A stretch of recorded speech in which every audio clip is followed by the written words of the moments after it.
So let's look at this problem number 1. So Allison is jogging on a circular track that has a radius of 140 feet. So let's underline that. Radius is 140. I'm going to write that over to the side. She runs along the track from point R to point N, a distance of 230 feet. So if I'm looking at here, she's running from R to N, which is 230 feet. So that's going to be my arc length. So arc length equals 230 feet. Then we want to know, find to the nearest degree the measure of minor arc Rn.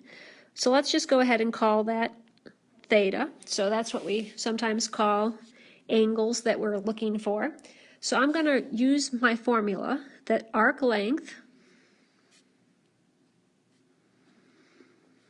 equals 2 pi r, so that's my circumference. That's the distance all the way around the circle.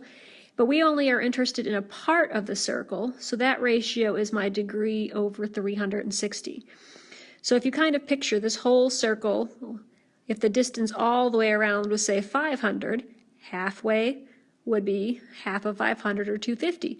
So halfway here would be 180 over 360.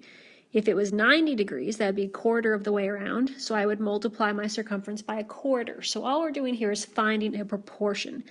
So I'm going to substitute in all the values that I have to find that missing angle. So 360, or 230, sorry. Don't know where I came up with that. 230 equals 2 pi times 140 feet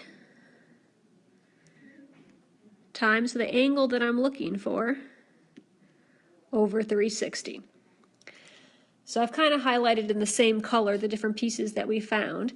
Now to get that angle all by itself, I'm going to start by multiplying both sides by 360.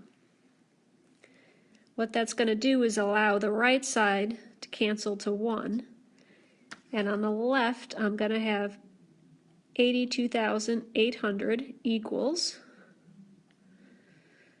Now I'm going to multiply my 2 pi times my 140, so that's going to get me 280 pi times theta.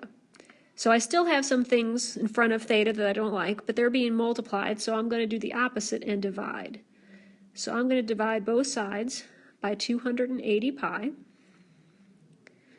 Stuff on the right is going to cancel, and so I'm going to be left that my angle is going to equal 82,800 divided by 280 pi. And make sure when you put that in your calculator that you put this bottom part in parentheses, otherwise the order of operations is going to mess you up.